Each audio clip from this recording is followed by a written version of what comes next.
நாளைக்கு முன்னாடி சென்னை ஹைகோர்ட்டில் நிறைய நாய்களை வீடு இல்லாத தெரு நாய்கள், நம்ம நாட்டு நாய்கள் தான், வீட்டுக்கு எல்லாமே வெளிநாட்டு நாய்களை கொண்டு வந்தோன்னே இவனுங்களுக்கு இடம் இல்லாமல் போயிடுச்சு. இவனுக்கு தெருநாயாக மாறிட்டானுங்க.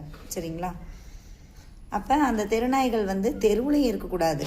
அப்போ அதையெல்லாம் பிடிச்சிட்டு போய் ஷெல்டரில் அடைக்கிறோம் அப்படின்னு சொல்லிட்டு ஏற்பாடு பண்ணினாங்க. அதை நம்ம விலங்கு நல ஆர்வலர்கள் சில பேர் போய் ரொம்ப போராட்டம் பண்ணி 27 நாய்களை பிடிச்சதில் ஒரு 2-3 இறந்துருச்சு. 27ல் ஒரு 20 குட்டிகளை அங்கே இருக்கிறவங்க தத்தெடுத்துக்கிட்டாங்க. விலங்கு நல ஆர்வலர்கள் தத்தெடுத்துக்கிட்டாங்க. அது போக ஒரு 7 குட்டி எங்கே விட்டாங்கன்னு தெரியல. சரிங்களா? இது ஒரு பக்கம் போகுது. இதை பற்றி வீடியோ போட்டிருந்தா நிறைய பேர் ஏங்க அவங்க ஊசி போடத்தாங்க பிடிக்கிறாங்கன்னு சில பேர் இனிமேல் நாய்க்கறி தான் ஹோட்டலில் அப்படின்ட்டு பல பேர். அப்புறம் ஏதோ கொஞ்சம் பேர் தான் ஆமாம் இவங்களை காப்பாற்றுங்கன்னு சொல்லிட்டு, அது போக சில பேர் ஏங்க ஊசி தாங்க போடுறாங்க, டாக்டராங்க போடுவாங்க, இவங்க தான் பிடிச்சி கொடுப்பாங்க, டாக்டர் போடுவாங்க அப்படிங்கிற மாதிரி சில பேர் நிறைய கமெண்ட் வந்தது.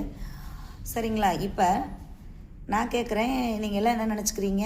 இதெல்லாம் பிடிச்சிட்டு போய் ஒரு ஷெல்டரில் அடைச்சா உங்களுக்கு என்ன அப்படின்னு நீங்கள் கேள்வி கேட்குறீங்க. மேலே வீடியோ ஓடிட்டுருக்கு பார்த்தீங்களா? இந்த வீடியோவுக்கு மேலே பார்த்தீங்கன்னா தெரியும். அது சென்னை வண்டலூர் பூங்காங்க. சரிங்களா? அங்கே நீங்கள் ஒரு நாளைக்கு அந்த பூங்கா ஃபுல்லாக சுற்றி பார்க்குறக்கு சார்ஜ் பார்த்திங்கன்னா 500 ரூபாயிலிருந்து 600 ரூபா வரைக்கும் வாங்குகிறாங்க. அந்த காசை வாங்கிட்டே அங்கே இருக்கிற விலங்குகளுக்கு நிலைமை என்ன தெரியுங்களா? மானுக்கு உணவே இல்லைங்க. அந்த பேப்பர் பிளாஸ்டிக்குகளை தான் சாப்பிடுது. அதை பார்த்துக்கிறதுக்கு தான் நீங்கள் 600 ரூபா தரீங்க. சரிங்களா? அதுதான் சாப்பிடுது. ஒரு 24 வயசு சிங்கம் ஒன்று இருக்குது, அதுக்கு சரியான உணவே இல்லைங்க. அப்படி எலும்புந்தோளும் ஆயிடுச்சு. இதுக்கே அங்கே இப்படி இருக்குது. அதாவது இவங்களாம் முக்கியமாக இருக்கிறவங்க, சிங்கம் மான் இதெல்லாம். இது தெருவில் கேட்பாரற்று இருக்கிறத கொண்டு போய் இதுக்கான ஒரு ஷெல்டர்னு கொண்டு போகிறாங்களா? அங்கே இவங்களுக்கு எப்படி சாப்பாடு கிடைக்கும்? அதாவது வருமானம் வர்றதவே சரி பண்ண முடியல, வருமானமே இல்லாததுக்கு எப்படிங்க இவங்க சாப்பாடு போடுவாங்க சொல்லுங்கள்?